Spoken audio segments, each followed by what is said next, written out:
Welcome to Theater Education, Reaching Beyond the Stage, part of a series of events in the Gilder Koigney International Theater Award Program, produced by the League of Professional Theater Women. This program celebrates the achievements of theater women across the globe and the many ways in which they are using their artistic practice in traditional and innovative forms to motivate public dialogue and stimulate action in the struggle for peace and justice. My name is Coco Killingsworth. I am the Vice President at BAM, the Brooklyn Academy of Music in Brooklyn, New York. I am an artist, a dancer, a mother, and an arts educator who believes that the arts have the power to amplify the vision, voice, and power of young artists, families, and communities. I am honored to be the moderator for today's panel, where I have the privilege of introducing four incredible women, artists, storytellers, and fellow educators to you, our virtual audience.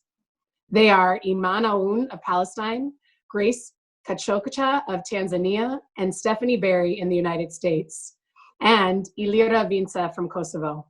Welcome to our panel today. I'm going to start this morning with Iman Aoun. Iman, our first panelist, Iman is an actress, a director, and a producer, and the co-founder and artistic director of the Ashtar Theater in Palestine since 1991. She describes theater education work at Ashtar as a steering force for change, to challenge the mindsets of my people on different issues connecting human rights, gender equality, and oppression. She says, I fight taboos that are deeply embedded in the social norms. I also fight oppression that is imposed on my people through the Israeli occupation, and that becomes a pattern the strong segments in my society internalize and use against the weaker segments in our society. Through theater education, I also give a broad platform for the youth to dream and express themselves freely, to grow wise and confident. I'm excited to share a clip of some of Iman's work with young people. We're gonna watch that clip now.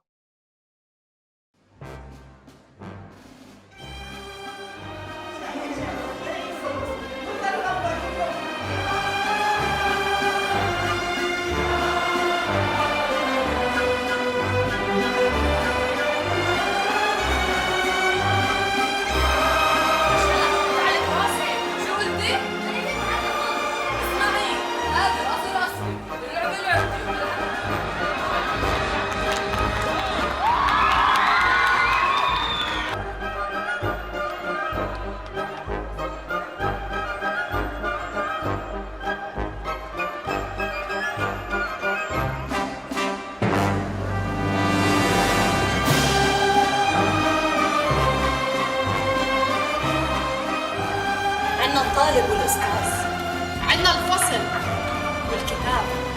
خليني أسأل كيف ممكن تساعدوا الشخصيات اللي وقع عليها الاضطهاد؟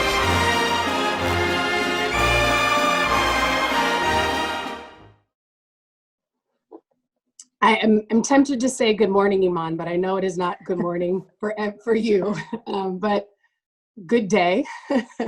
That was a beautiful clip of your work.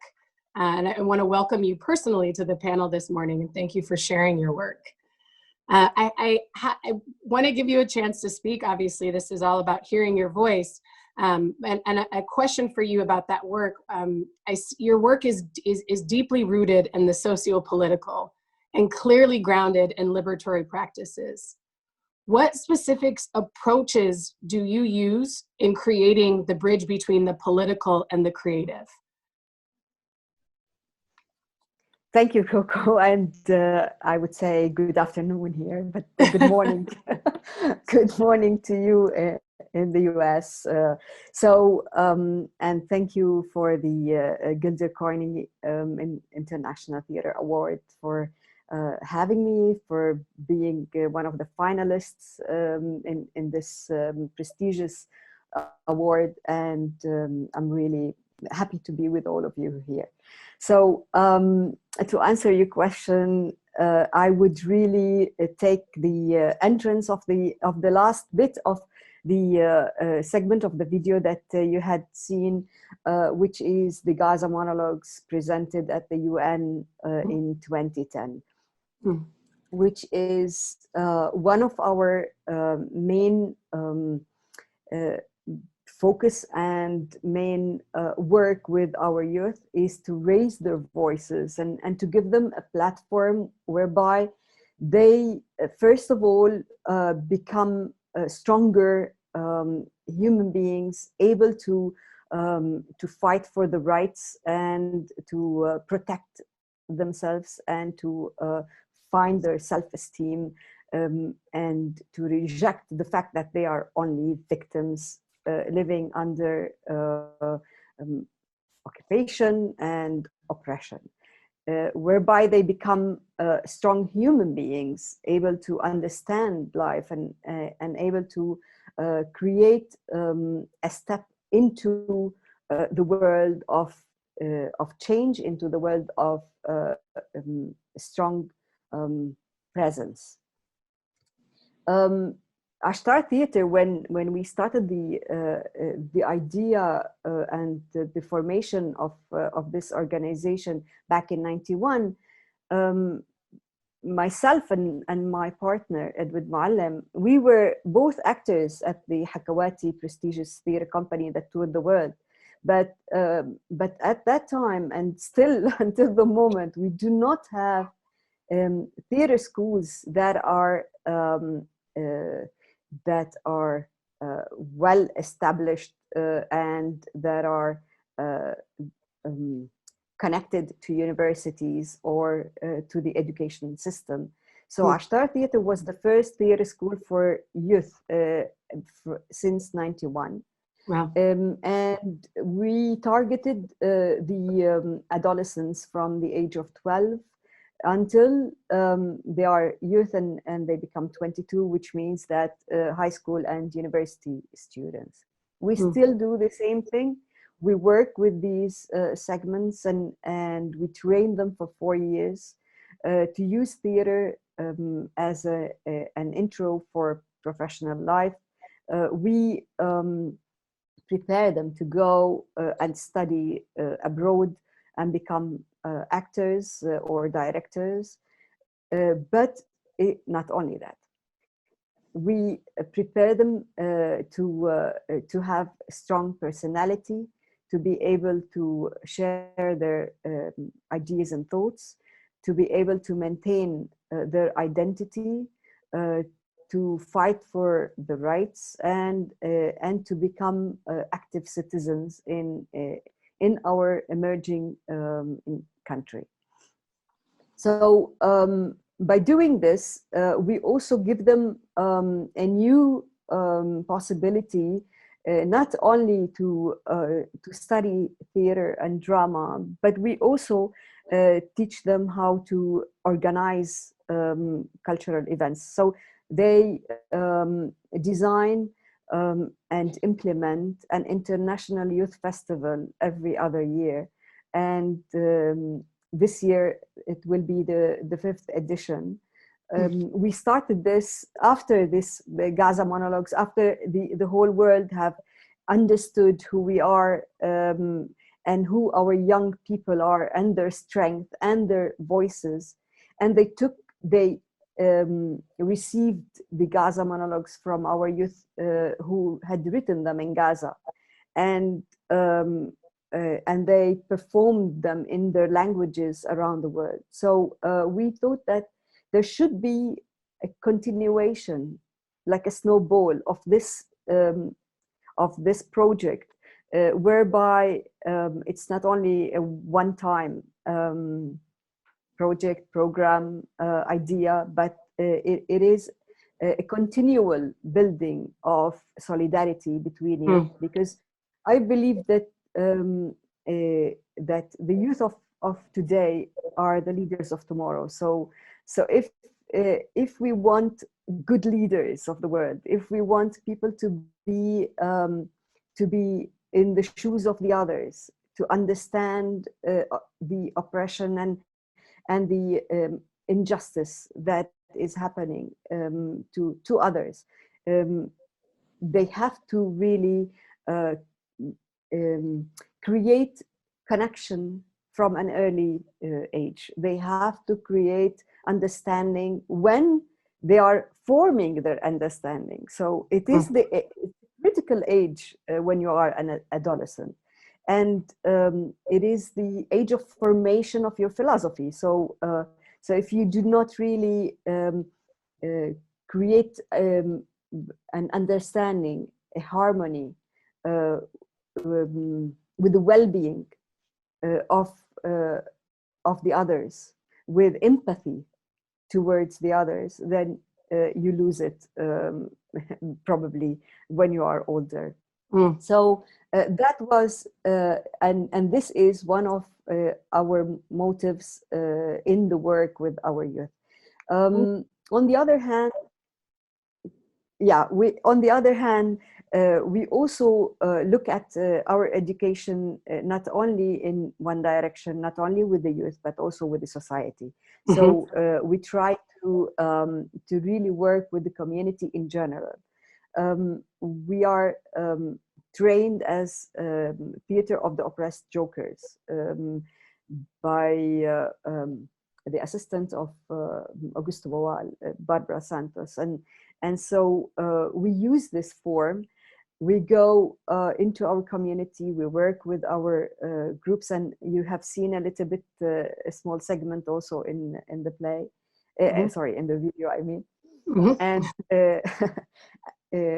yeah, a small play that was there also with a mask. So this is a community group, non-actors, that are presenting problems of the a particular place, which is the Jordan Valley, that is now threatened to be taken by the Israeli government, and so we always go to the most vulnerable places that need our intervention. We give them, through theater of the oppressed technique, we try to give them a platform to raise their voice, to tell their community what their problems are, and we take their problems to the decision makers. So it's a dual intervention on the local level, but also it's an intervention on making governmental change, legislative change, and possible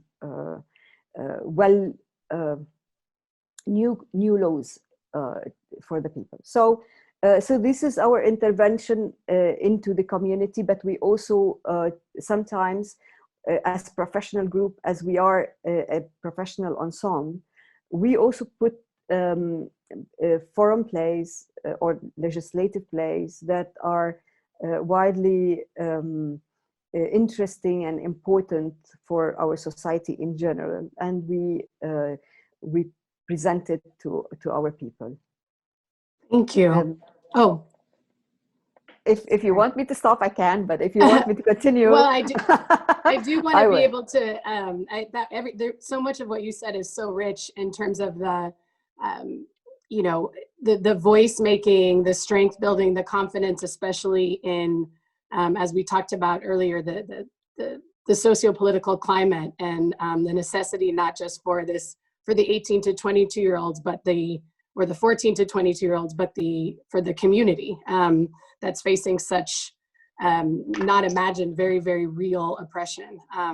So I want to make sure that we hear that piece very clearly, and then also have an opportunity for you all to dig deeper. But thank you. So that we will be hearing more from you. I look forward to that. So our next panelist that I have the pleasure of introducing is Stephanie Berry. Stephanie Berry is a veteran of the stage, screen, and television, and is born, bred, and raised in Harlem, USA.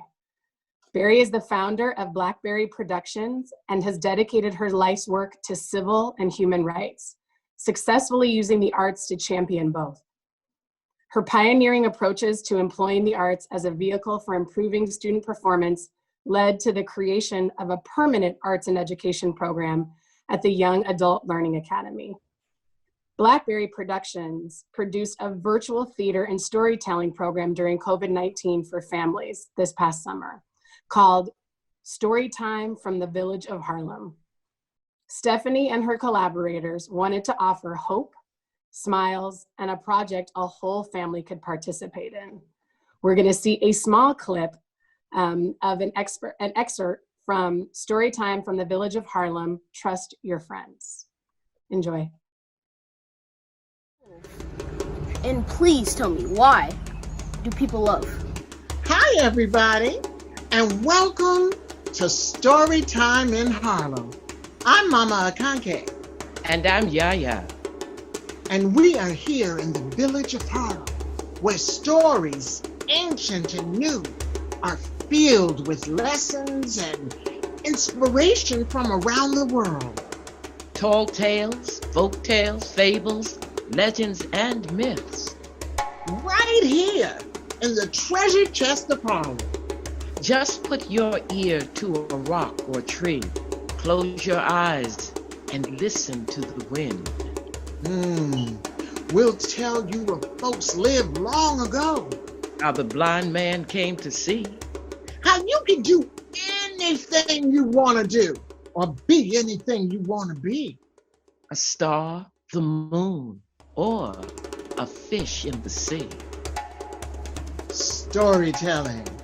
It's magic.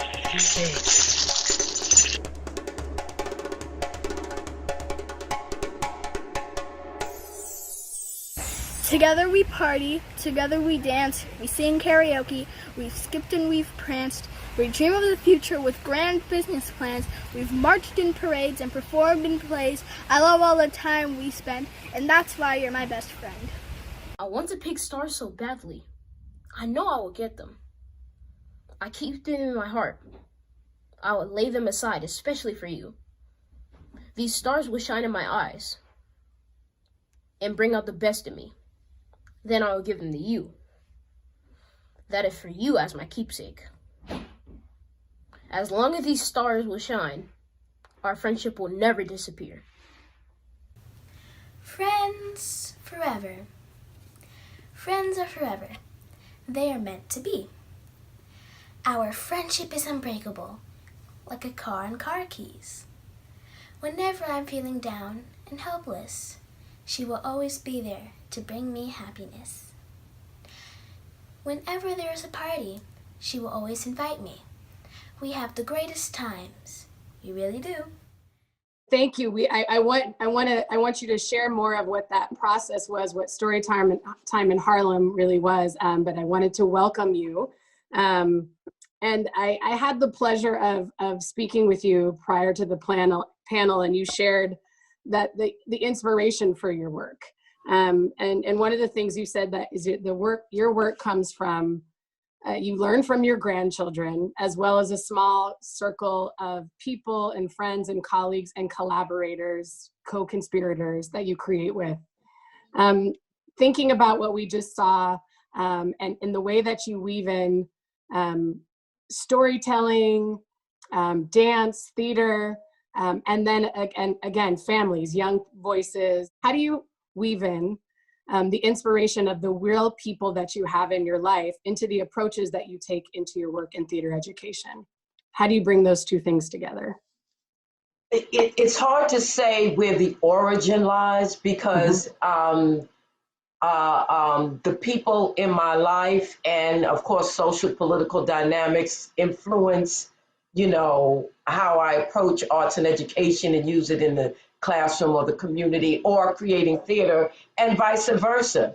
There were times, and I think I might have learned and grown more from many of the students I had than they learned from me. I mean, it's amazing.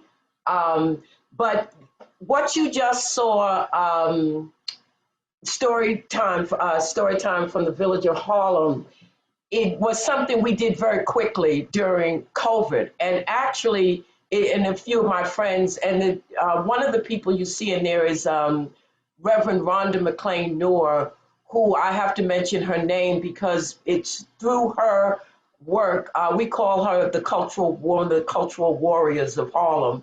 Of course, she's known all throughout New York and Washington, but she ran a citywide program in the shelters for temporary housing or homeless shelters.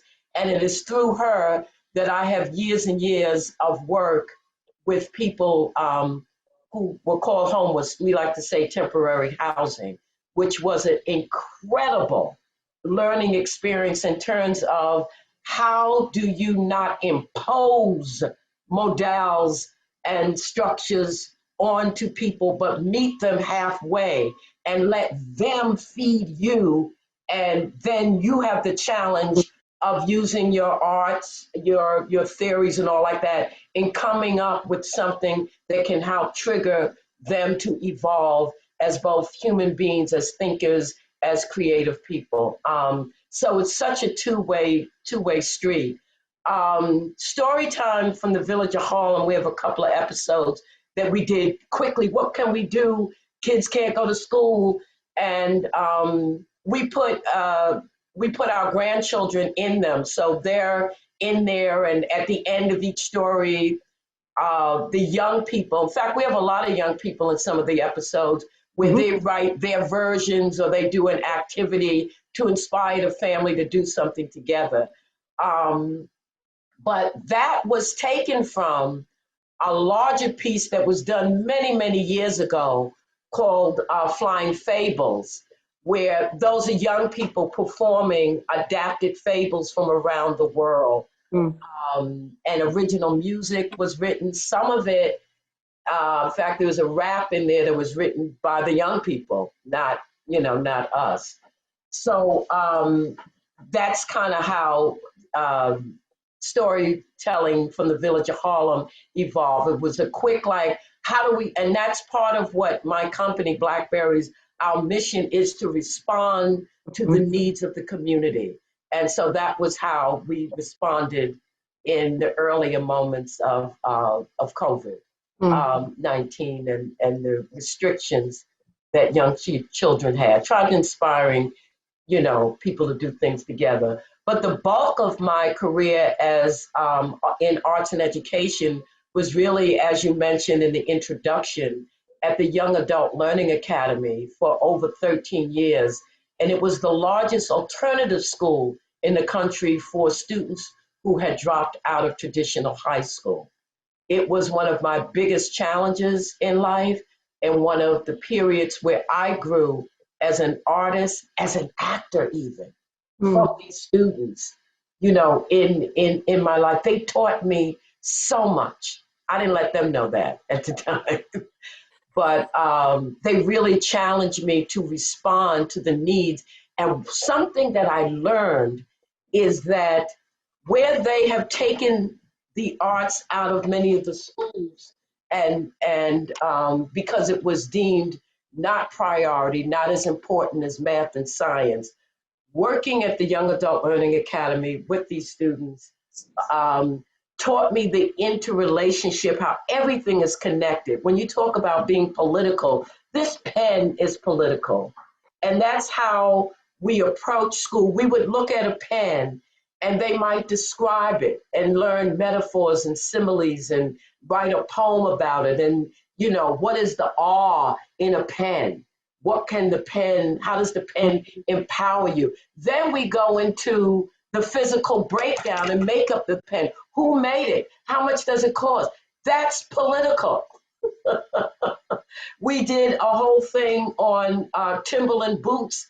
And at the time we did this, study, found out that they were made in factories in other parts of the world with 14-year-old girls who were 14, 15, 16 high school age students who were working over 8 hours a day for less than minimum wage. So a boot became political. Right. And I adapted the arts. And I was first inspired by Chuck Davis because I was a dancer first. And he's one of the early pioneers in this country of arts and education in using dance to bring math alive and inspire students to become more creative, not necessarily just to become a dancer. And so that's my first inspiration. But I was lost in the classroom. I was a language arts teacher. And I was like, it was chaotic. And I was like, oh my God, how do I reach them? And it was my training as an artist, both dancer and actor, that I was able to use tools that help to get them not only to focus, but them to find their voices. Yeah. Oh, thank you for that, Stephanie. That was, I felt what it would be like to be in your classroom, and that you invoked Baba Chuck Davis, who was so, as you said, he's known for Dance Africa, which is, you know, a festival that's been running around the country for over 45 years, almost 45 years, but also, as you said, an innovator in arts education and really reaching young people in ways that are, you know, their impact is still felt today. So thank you for sharing that. I'm very excited to get into a moment where we're all talking to each other, but I want to move on to our next panelist. Our next panelist is Grace Gachocha. She is from Tanzania. Grace tried very hard to run from working in education as long as she could. But the pull to work with young people, mostly girls, in Tanzania and provide a space for their voice proved too strong. Today, she is a principal, a teaching artist, and co-director of Talanta Tana organization, the company she founded with her husband in Dar es Salaam. In Talanta 5, which is in Swahili means the 5 talents, Grace uses music, dance, and theater to inspire creativity and build confidence in the youth that she works with. Today, we're going to see an excerpt from a Christmas dance performance at Canosa High School. And then we're also going to see a few slides of a few photographic stills of some of the work that she does. So we're excited to see the video. Thank you.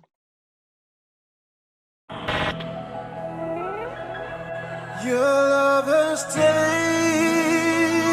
over me. Yes, I've learned to depend on you. I've got confidence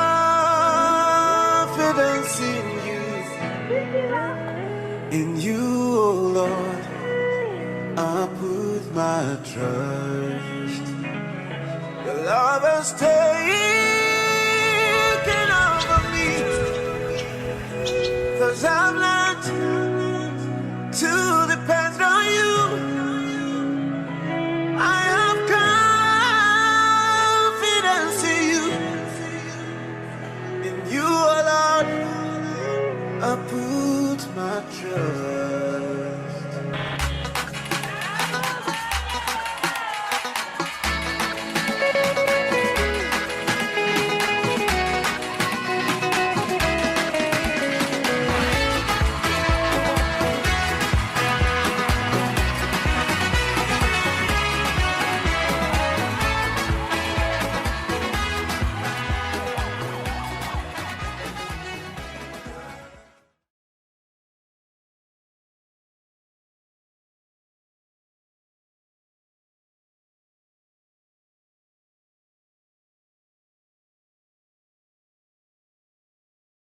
Grace, in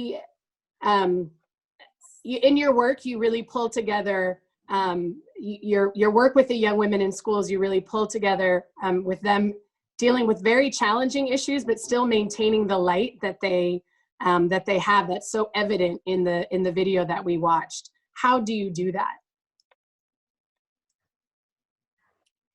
So the way I do it was coming from a place where I gave them an opportunity to be free. Most of the time, these girls are in classrooms where this is how a subject is taught, and this is how you receive it, and then that's that. You take what I say as a teacher, you learn it, you get to a test, you produce answers in a test, and that's that. But the way I was able to reach out to these girls, I was able to create a platform, a place where I could listen to their views, like what goes on in their lives. And that is how the spark started, where I was interested to know what kind of music do they listen to. When you have a free moment in the hostel, in the dorm, what do you do? So from those places of just being interested in their lives, just giving them a glimpse of like, I'm interested in what you do outside the classroom, beyond the academics. That's where the spark started. And from there, we were able to listen to different kind of music. We were able to go in with instruments. We saw girls light up seeing instruments, wanting to sing. It was so good just seeing them quickly. There were poets, there were writers. So just from going in like 3 weeks in, we could see that there was so much talent, and we were able to build on that talent. And then beyond the talent itself, we were able to mentor, to be able to have a connection and really kind of tell my background story, coming from a family that supported the arts, and I was able to push through. I was able to listen to these girls who were so surprised that I was able to bring a balance between life and kind of just being able to offer my time for the arts at a place where the arts are known in Tanzania, and people do make a living from the arts, but it is looked down upon, especially at schools where the parents want you to be doctors, they want to be lawyers. When you talk about artistry is seen something that is at the very bottom of the line. So that's how kind of the spark started, where I gave an interest in wanting to know what do you have to say, and how can we put that on a stage. So that is like, even the dance that you saw, it was more about their voices and what they want to express. Yeah. And the expression was beautiful. And I know that some of the stills also brought out some of the more theatrical work that you do. I think one of them was you had done Serafina. Is that correct? The first picture that we saw is the young people. That is correct. Yeah. Can you tell us just a little bit about that before we move on to our last panelist? So that was an interesting collaboration from the school that I work at, which is at an international school, which has students who have more of a, like, they're open to the arts. So we have an arts program at the school, but then I connected it to the school that I work with outside. And it was such a beautiful connection, because the connection was Serafina is a musical. So the girls from the local school were able to sing, and then my kids from the international school were able to act. So it was such a good fusion, in the sense that they built each other up so well. Oh, thank you. And once again, I'm excited for all four of you to be in discussion. Our last, but not our least, panelist today is Ilire Vinca from Kosovo.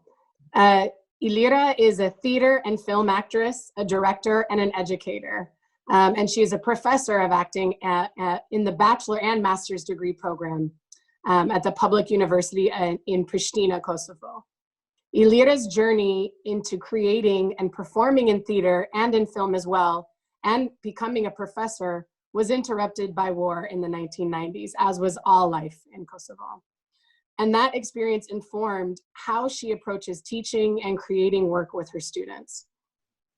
Ilire describes the safety of the theater during that time and since as, quote, we learned how to magically find freedom in small spaces and live our dreams within the safety of the theater. With her work being so tied up with the history of the country, Ilire has found ways to keep her students motivated, even with challenges and restrictions, to, quote, feel free inside where there are no boundaries. Today, we are going to show some stills of Ilire's work. So let's take a look at those.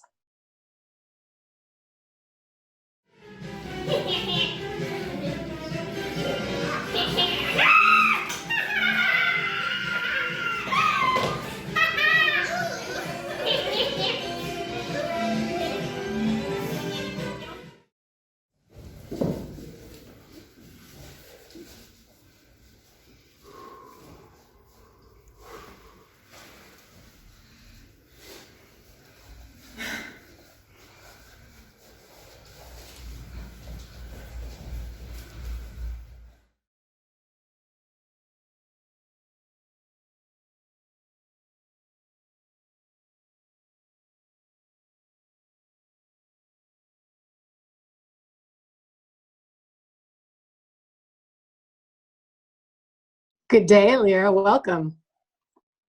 Thank you, Coco. It's so nice to be surrounded by you. even virtually, right? You feel the yeah, warmth it's in even between virtually. you. I can sense the warmth, the motivation, and the inspiring women all around. So this is what makes us connected in a way. Absolutely. I so moved by your work, we saw both some video of young people and also some stills that look like public performance. Before I ask you any question, can you just talk about what we saw? What were the clips and the stills of? Yeah, I will describe a little bit. So one of the clips, some videos with clowns, the first of, and some movement, body movement videos. They are my young students, second year in the public university. So I'm running with them right now. After this panel, I will go and have some practices because they have an exam on Monday. And then some of other stills that maybe you saw that they are in open space. That's my part of educational thing that I do with younger kids. And that they don't have acting schools, but they come from community, they want to work, and that's a platform of inside the ODA theater for educational purposes, based on their creativity, their freedom, their voices, but comes from the different parts of the schools and ages. So we combine them and we do work with them for 5 days sometimes, and we produce a performance in open space. So it's quite an interesting program, and I've done that for like 5 or 6 years, and yeah, it was a very good experience. But it is outside the university. It's something that I've done in parallel thing. I was so moved and struck and really inspired by when you talk about creating art in small spaces, or the magic that comes when, you know, how you can create magic even in confinement. I can think of no greater confinement than war and the challenges that you survived. How, again, you know, I think there's similarities to some other panelists we've talked about. How did you really spark that creativity, help people feel freedom even though their safety was so threatened, and continue to create, not just for self but also for audience? What is your approach? How do you make that happen? I'm not a magician. I don't know. I don't have that formula. If I will find one day, I might share with the whole world. But it's all a perspective. It's all a perspective of how you live and what are your dreams. So if you have a dream and you fight for it every day, even with small steps, then maybe that's the best approach. And maybe when you teach someone, people reflect on your eyes, how you live your life and how you create. And that what makes a trust, and that's how you reflect on them, how we should work. And that's a perspective. Maybe you can be free and you can travel all around the world, but if you are restricted in your mind, then still you're gonna be, you know, very closed and not having that opportunity to share what is inside of you. But it's a magical thing that when you are restricted as a human being, then you find those small magical places when you can feel and when you can give yourself fully. And I've been like that from my youth. So from when I started studying and acting, and I was the first generation because we were very recent as a Faculty of Arts in Pristina, I started dramatically learning my thing in the university, and outside of it, it was again, drama. So it was a very well connected in a ways of creativity, but still, maybe sometimes you get more creative when the circumstances are not in your side, but you use those circumstances and it reaches your emotional depth, and then you need that voice, that emotional depth to get out of you. Right. So, right. And in a way, when you live in a very tough circumstances, and it's still for my students, for example, they are not free yet because they need visa to go to Europe and to move. So in a way, what we can do, and as education itself, it's opening a door to freedom. So what I try to build on them is the trust and belief and creativity, and giving them that world that we have, and to get them well educated, use their talent and voice so they can feel as the rest of the world, and to remind them that this is not your fault. So if you are a good artist and a good actor, and if you use your voice, the world will be yours. It's like an example with Stephanie with pens. So I try to give them a pen, and they understand how the pen was made politically, and they combine both things in their life. Thank you for that, because that's a beautiful segue into bringing all of our panelists together. So thank you for sharing your work, panelists, in that intro. I know it was a bit of a non-traditional intro, but we really wanted to, I was so inspired by the first time we talked about all of the things that you said and shared. And I just want to share some of the things that I just heard, and give you a chance to hear what you heard in each other's. But I'm hearing words over and over again, like theater as the grounding anchor for community. I'm hearing dreams and reciprocity, strength and voice, building confidence, being responsive, not being magicians, but still making magic. And I'm seeing and sitting with, as I said, 4 incredibly talented women educators, artists. So thank you all for sharing just a small piece of your practice. And before we go into some other discussion questions, I would just like to ask if any of you heard in any of the other introductions any words or quotes or things that inspired you, like Ilire just talked about Stephanie's pen. Are there other pieces that you heard from each other? Iman, yeah. Yes, well, Ilire and I think she spoke about the freedom from within, and this is also a very important way that we also try to look for we try to look and create and help the young people to be free from within, because if I mean, you cannot really reach political freedom if you are yourself not free. So we believe that a free person would bring freedom on a socio-political level. And this is one of the things that we are all the time put back, because to give freedom, to create freedom, to help young people search and find their own free voice, free will, free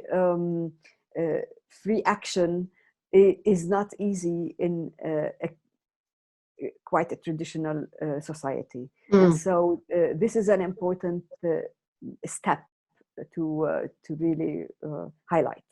That's beautiful. Yeah, the idea of freedom from within.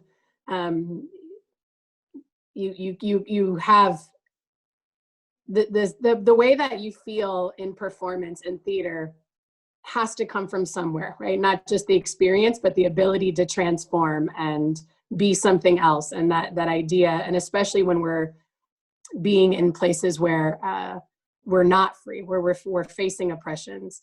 But that even in spite of that, that freedom does start from within. I found that very inspiring as well. Others, Grace or Stephanie, are there things that you heard from your fellow panelistas? Iman just kind of captured it for me. Oh, okay. Yeah. Wonderful. Well, I do have a few questions that I would love us to have a discussion around. I think, you know, as theater, in theater making and creating art, we often know how successful we are by the audience or the review, right? Do people come? Do they like it? Do they clap? And what did the critics say? But in education, we also get asked, you know, what's your impact? Or how do you know you're being successful? And often that comes from funders or supporters, as opposed to, that's where it usually comes from. And then we have to create metrics and so on to really to value our success. But all of that aside, the work that you all have talked about today is deeply impactful to the individual, to the community, and I would, what I've also heard, to you. How do you know that you are successful? How do you, for yourself, measure or take stock of or and internalize the impact of the work that you do in your theater education work?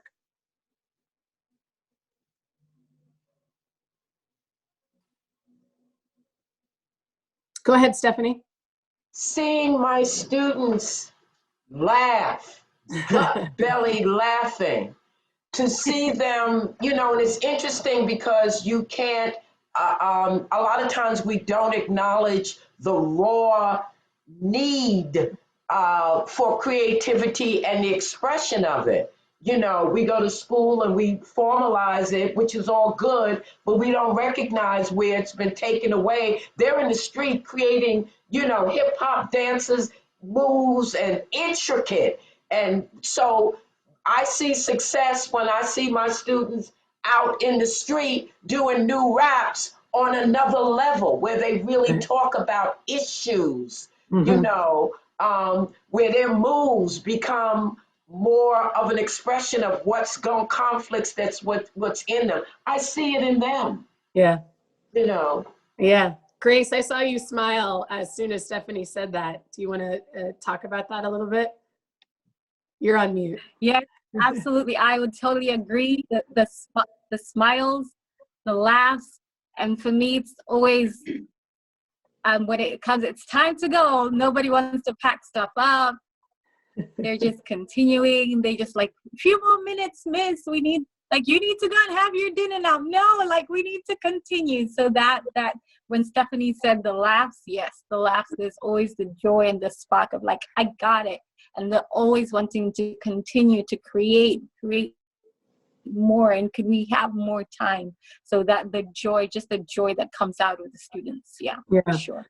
One thing you said today and also earlier was about young people really facing in Tanzania, really facing restrictions in school, like almost challenges really designed and baked into the system, and that they're learning in one language for much of their school, and then it switches over to English. They're learning in Kiswahili, I think you said from grade 1 to 7, and then learning in English. And a big part of your work is helping them in that transition, but not technically, but to feel confident, to feel, as I'm also hearing now, joy in themselves. Can you talk about that a little bit? And how do you know you're successful in helping them in that process? Yeah.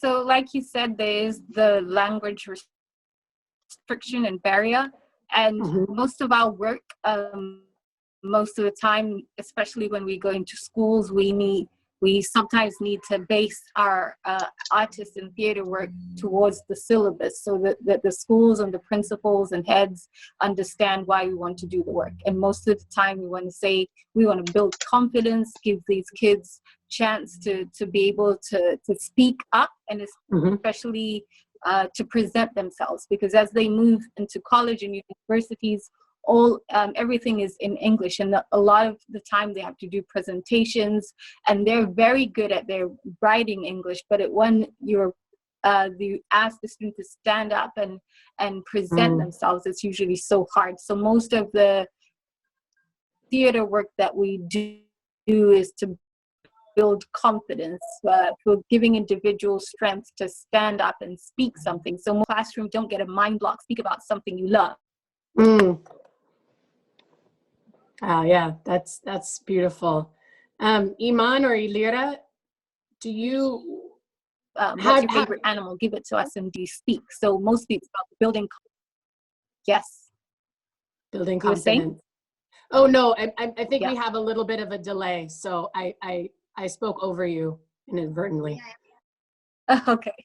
But I think what we heard is them finding their voice in literally their voice, and being able to speak publicly, have the confidence to translate what they can maybe do in writing, but really be able to do that publicly is a way that or to speak out loud and stand in front and share their ideas is how you know you're successful. Ilire or Iman, do you want to speak about how you, go ahead, Ilire. Yeah, okay. Yes. So the laugh is always Stephanie. When they laugh, that's the very first sign that you know that you're doing your work perfectly.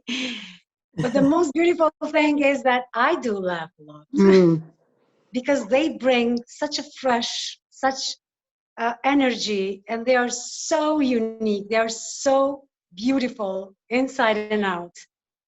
And you know, within the classroom, I know that I'm doing the right thing because they don't fear. They go beyond the fear. They find the environment very, very positive.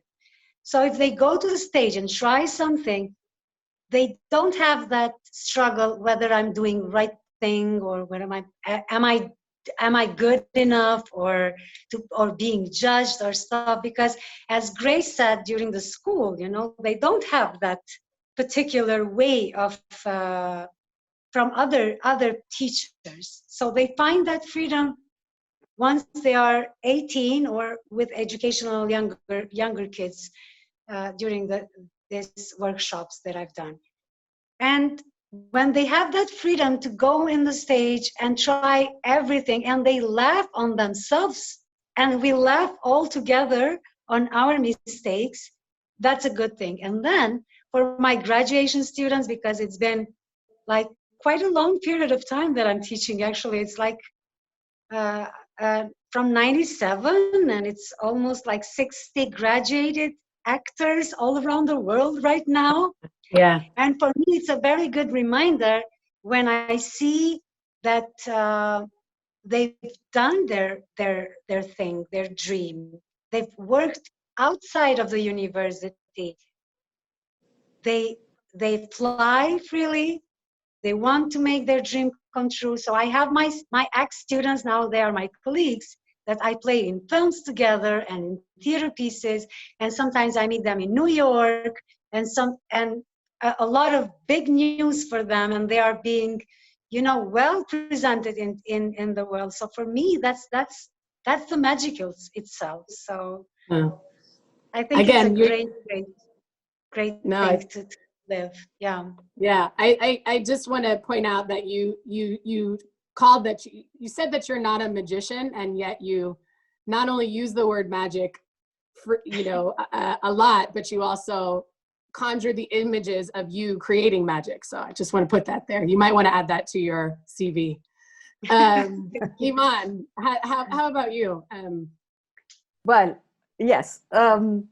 First of all, let me put it this way. When you feel young at heart and and when you can maintain your hope, then you know that you are doing something right with the young people, because this is what they project on you. Yeah. So this feeling of youth, this feeling of energy, this feeling of continuation and being able to give all the time without asking for return is one important matter for me. The other thing is when after long years you are stopped in the streets, hugged by someone telling you that you were the best thing happened to me. Theater was the most important training that I've got in my life. Or when you see that that these young people are becoming, as Ilire was saying, that they are successful colleagues, they are artists that I play with, whether in films or in theater. They are politicians, business people, great human rights advocates. So this is when you know that what you are doing is the right thing, and not because you're doing it, but because they deserve what we are giving them. And theater is the magic. We're not magicians, but theater is magic. It is the magic. It is the spark that stays in the heart and the mind and the being of the person. When we talked last, Iman, you described, after we had all kind of shared some of our stories, you described us as storytellers, and that we are practitioners that use art that touches hearts and transforms people. And so I wanted to kind of offer that description back to all of you again, and for you to share, what do you think, what are some of the stories you tell through your theater education work? What are the stories, the specific stories being told through the work? Well, first of all, personal stories are important stories, because first person narration is what makes the person grow, because when you tell your story, you realize yourself, you understand more who you are and what the context around you is. So by telling stories, you also if you have problems, you face your demons by telling your story. So this is one thing. The other thing is also in Ashtar Theater, we create new work all the time. So we base our work on the socio-political narration of our situation and country. And we tell the story to the world, because this is one way also of approaching our struggle for freedom, if you want. So because we want the world to know what is happening with us, because for years and years we were banned from telling our part of the story, our narration. On the third level, we also delve deep into our mythology, because when we lose mythology, we lose common sense, because we have not come to this world 2,000 years ago. We've been here for hundreds of thousands of years. There are millions of people who have created beautiful history that is embedded in our countries, and in the stones, and in the deserted houses, or in the trees, or in the collective knowledge that is worth knowing and presenting. I'm knowing in Stephanie's work that there's a lot of when you talked about mythology, Stephanie's work is also talking about, you know, this rich and hidden and suppressed, you know, stories of African Americans, but also interpreting fables in a modern way, right? Bringing in the stories in a much more, in a way that, so that they won't be forgotten, so that they can't be forgotten.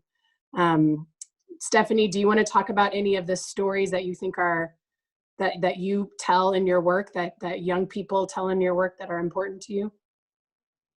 You're muted. You're muted. There are actually two separate parts of my work in the area of arts and education. So the earlier part of my career, where I was a licensed Board of Education teacher, New York City Board of Education teacher, and worked also through in the homeless shelters, and taught at Sarah Lawrence College at the same time, which is interesting. I felt my job was more to inspire and create an environment that allowed my students to tell their stories. Right. Now, in doing that, I often had to share my story, which is a technique to inspire anyone to tell a story. You could sit in someone's house as an interview and you could tell, and this is something I used a lot, my first kiss. And the students would get like this, and they would just start coming out. And we would write those stories, and then we would talk about the previous circumstances, which is a technique that actors use in creating a character. What was the previous circumstances? And that would become the story. And that framework, getting them to do that, to understand that process, how it feels, examining a moment, also then moves over into dealing with more political or socially, you know, dynamic issues in their community.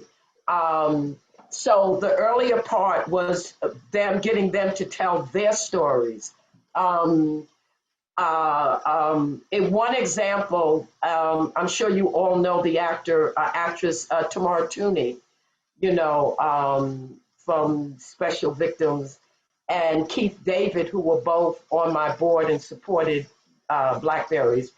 They performed the students' works once, and the look on the students' faces when they saw their stories come alive by someone that they would see on television or in film was just enormous. And it empowered them so much.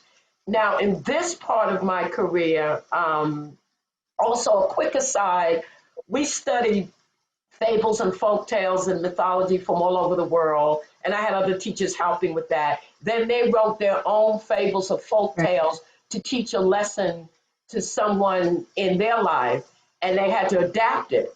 No, they didn't adapt it. They wrote their own original folk tales and fables. I still have that material. It is publishable, but I don't know where they are. I have no idea where these students are, but it's just incredible material. Anyway, at this portion of my life, I am no longer in the classrooms.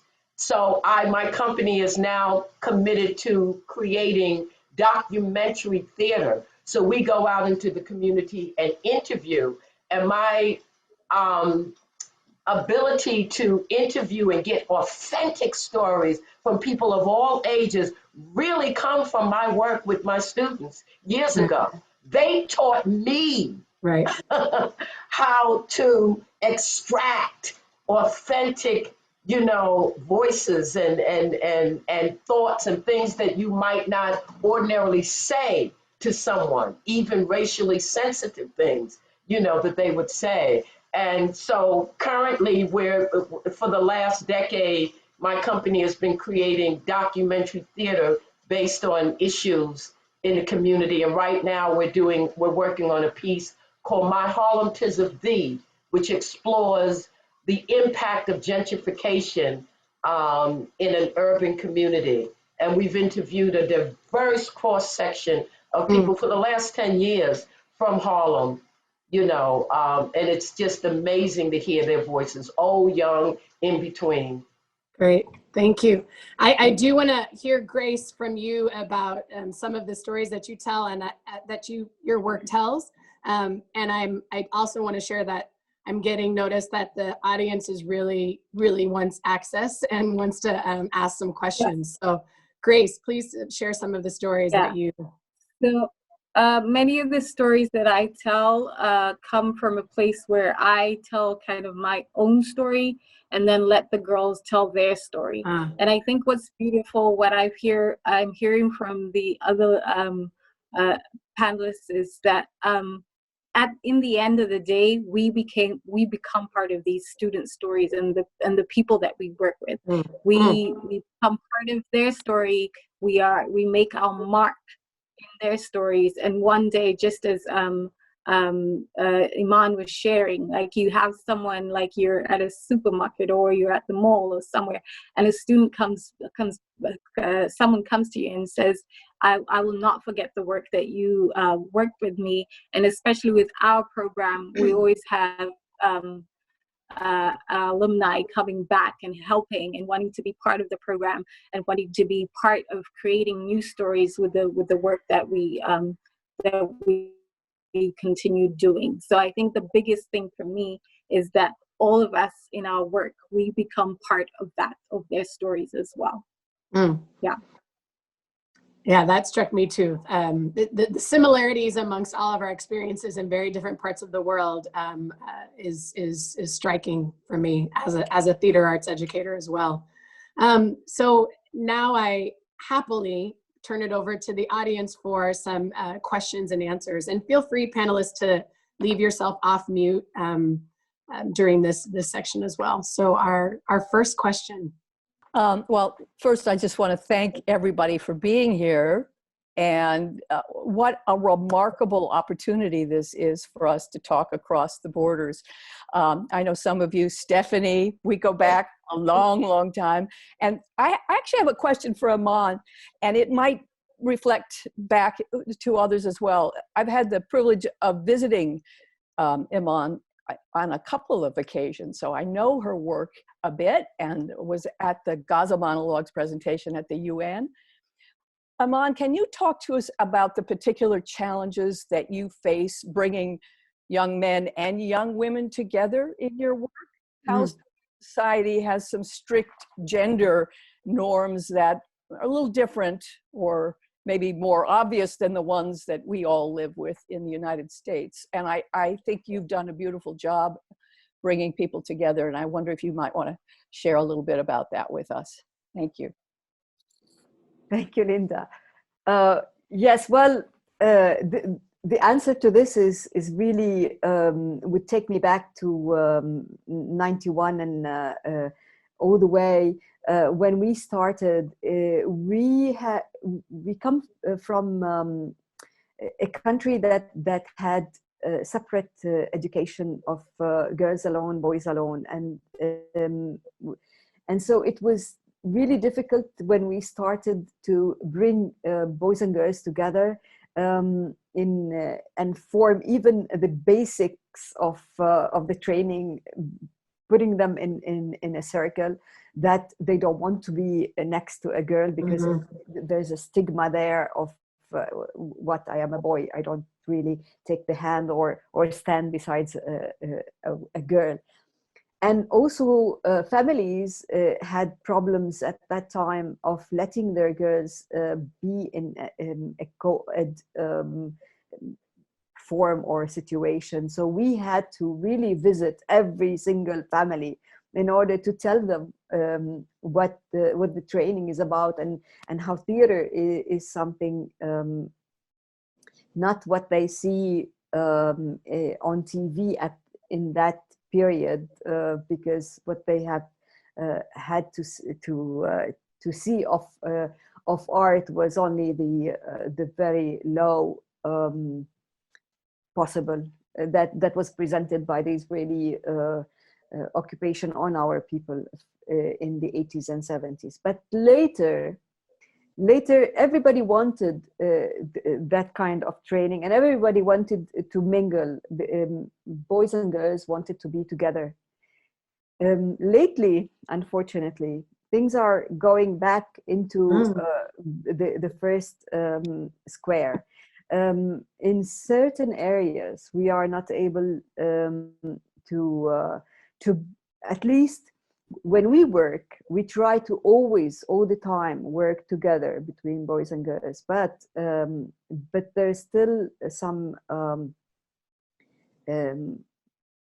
prejudices and challenges that they don't really want to mingle together, and that is all only in the first day.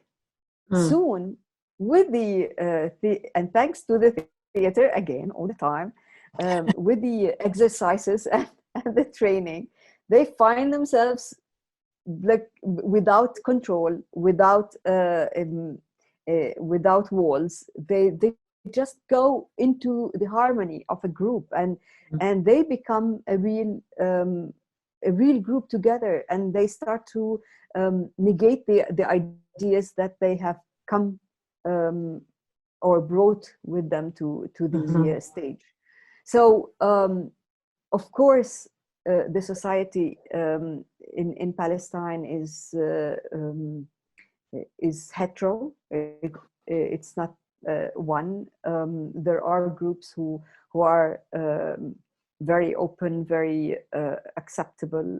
Others are really still socially restricted. But because they trust us, because they know that when we present our work, we try to stimulate also the audience voice according to the forum theater technique. So they feel that they are safe with us. So they do not really negate our presence in the community. So this is what happens. Thank you for that question and that answer. Our next question. Hi, everyone. Thank you so much for this really rich discussion. I am very curious to know a little bit about your reflection practices with young people. Grace, I have a little insight as to yours from our work together in Chicago, but I'm curious to know how you engage young people in those reflection practices so that they can really have a moment to sit with the work that they've built and make connections to entering even more brave spaces as they continue to build new projects. If any of the panelists can talk a little bit about that, I'd love to hear more. Thank you.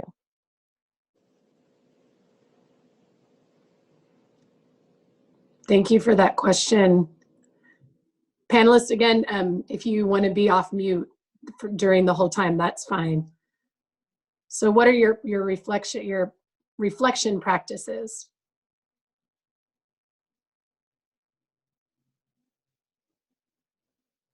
As you reflect on the question.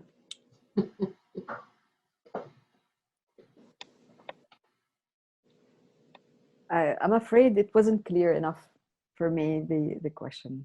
Like the formation of the question. I'm sorry. So for me, reflection is a key piece of the work that I do in all forms of education. It's built on the idea of praxis, so that every experience and every learning requires a moment or a process to think about what you've done, what you've created, what you've learned, in order for that lesson to really solidify and become a part, or to be internalized.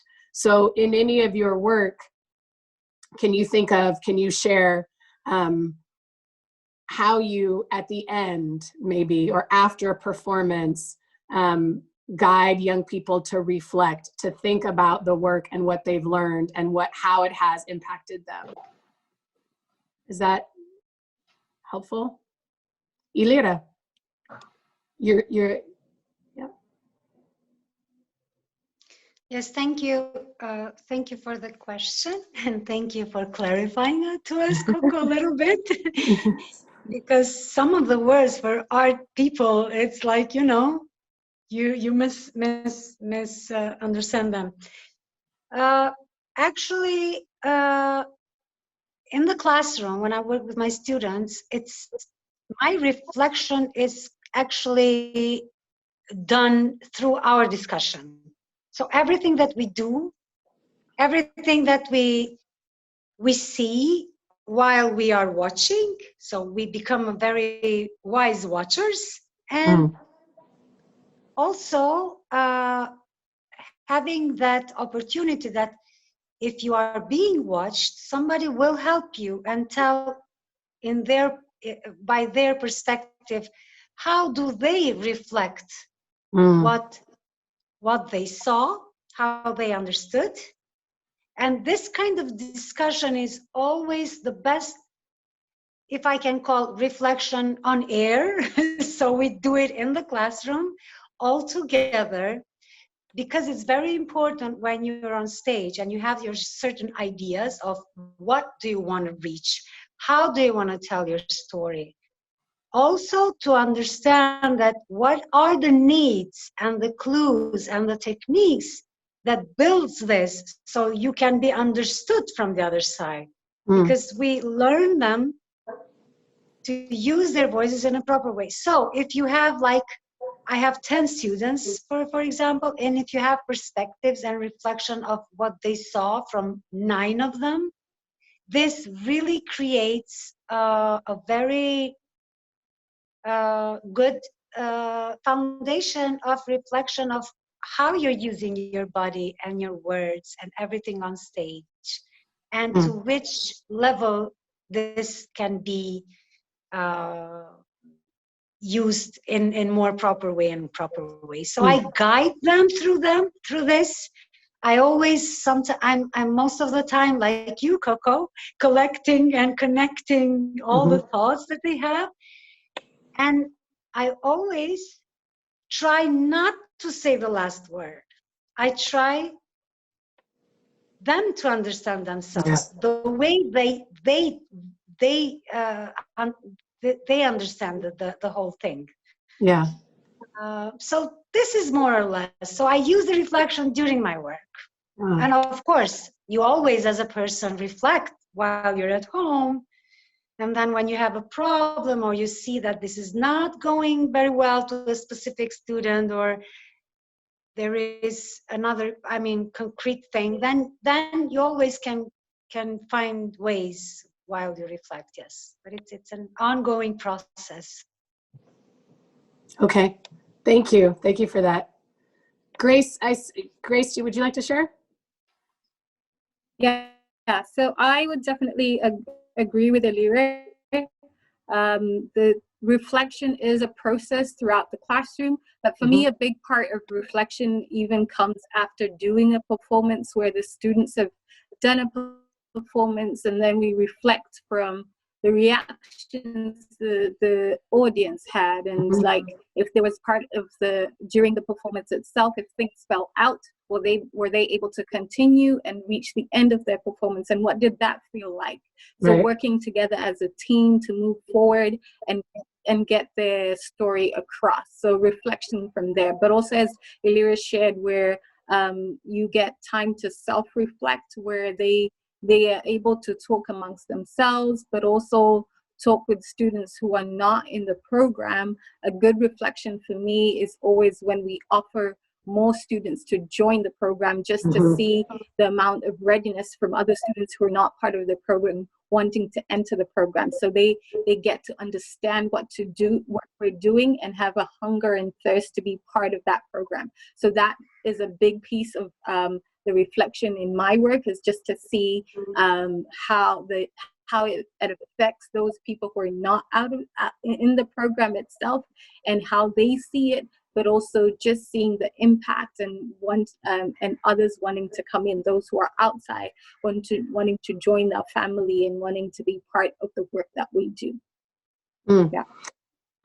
So I hear self-reflection, peer reflection, and audience reflection. I think that's very powerful.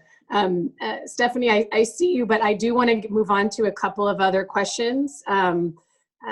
But if there was any other form of reflection that you wanted to add very, very quickly, you can. Thank Grace and Ilire, they just inspired me, but something that I've used a lot that I think probably falls under the category of reflection is I have students write or participants write for literally 1 minute spontaneously where they're at in the moment that they're writing, then a very short meditation just to neutralize, you know, our physical and spiritual being. And then at the very, very end of the workshop or whatever we're doing creatively, repeat that. And so I think that might be reflective. No, absolutely. Thank you for that great question, Jill. Another question, our next question. Hi, thank you everyone for such an inspiring discussion so far. Thank you, Stephanie Berry, for inviting me to this discussion. My question, I'll try to make it as uncomplicated as possible, but I guess my question is in regards to the state that we're all in right now. We're probably in different states as educators in the use of online platforms to educate students. So I'm just wondering, for any of the panelists who have had to do educating theater education online in the state that we're in right now with different platforms, how do you continue to engage the students to feel the magic of theater and to feel free to express themselves while we are still educating online? Since most of what I can gather was responses and discussion about in-person educating. I want to know what you've been doing beyond the in-person, but your virtual education practices to keep the spark going with the students. Thank you for that question. Ilire. Yes, it's what you just said. The question is very, very good. And it was the process of questioning myself. I was sincere with my students and I said, what do you want to do? And I said, no way, we don't want lessons online, please. Can we meet in person? And then I asked them again how we can manage this. Because, you know, the safety of them is, and every one of us as human beings is the most important thing. But then we found a solution. We made smaller groups and bigger spaces. And we worked on the situation where we can be far away and then still had another struggle as an actor to be very close in relationship and means of theatrical techniques. But then we found out that we can meet each other in person for twice during the week, and the third time we can have an online lesson. So I divided the theoretical part of education that we can use online, and we can discuss about what we're all about reading. And still it has to be, you know, still with discussions, and everybody reads a chapter and then we discuss about it. So this is the online lessons, and everything else we're doing in person. So yeah. Great. For me, it was like this. So what we call that in New York is hybrid. It's you're doing in-person and remote or virtual learning. And anybody else have to do hybrid or move to virtual, or I'm not sure what it looks like where each of you are in terms of, Iman.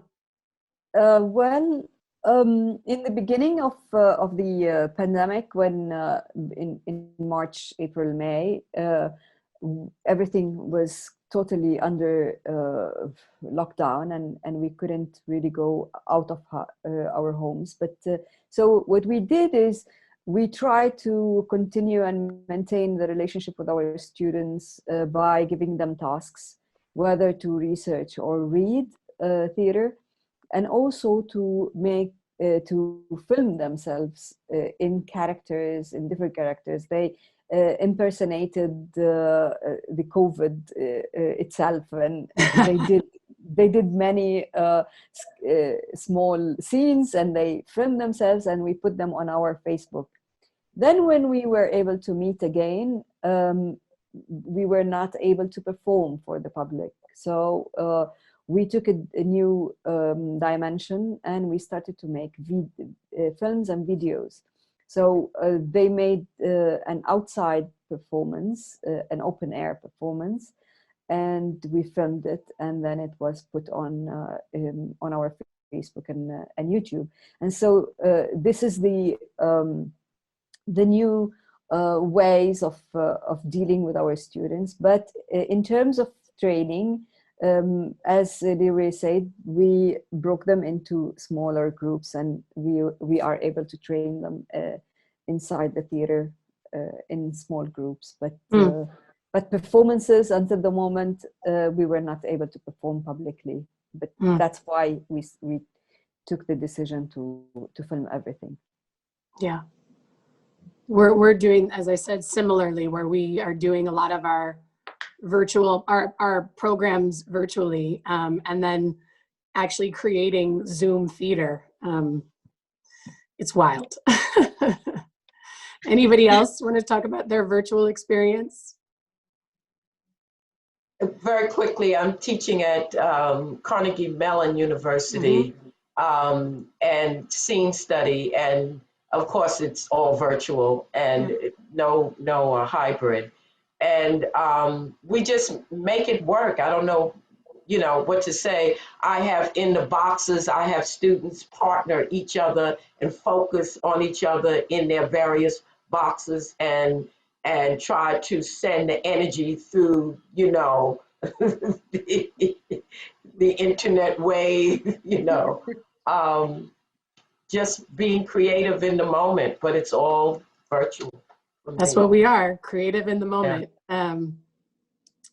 I unfortunately, that was our last question because of time. But I do want to, I would like you to help me close this space, this virtual room, which is not ideal, but I would like to remark on how amazing it is that we are all able to be in this space together from such different places. I believe, as I've been on this Zoom, the sun has been rising in New York, and I'm watching the light in Tanzania, and it's changing, and the sun is setting. And so there is poetry in the virtual world that inspires me, and I'm grateful for it. And it's the silver lining. It takes work to paint that silver lining, but it still is there. I wanted to ask you all to, and this is one word. So feel free to take a moment to think one word that you want to leave the audience with, and not to describe your work. You've done so brilliantly with that, and not to give the approaches, but really, I want you to think of the word that helps you, that describes what your work in theater education, how that influences the rest of your work. What is it? What is the thing that you take whenever you walk out of a classroom or you interact with a young person or a participant? What do you feel that you want to share with us that influences the rest of your work? So one word. I know that's hard, but I'm a hard teacher. Can I go first? Please, Grace. Yes. Yes. So the one word that pops into mind straight away is perseverance. To always persevere no matter what. Yeah. Yes. Thank you. Stephanie. Audacity. Audacity. Ilire. I have to rely again, magic. Yes. Iman. Hope. We hope that you will be inspired by today's program to find out more about the 27 remarkable women from 18 countries who were nominated for the 2020 Gilder Kwane Award. All of the program events are available for viewing on the League of Professional Theater Women's YouTube channel, including the award ceremony. You can also visit the League of Professional Theater Women's website for more information. The links are included in the closing credits. Thank you all for being here today. It was truly my pleasure.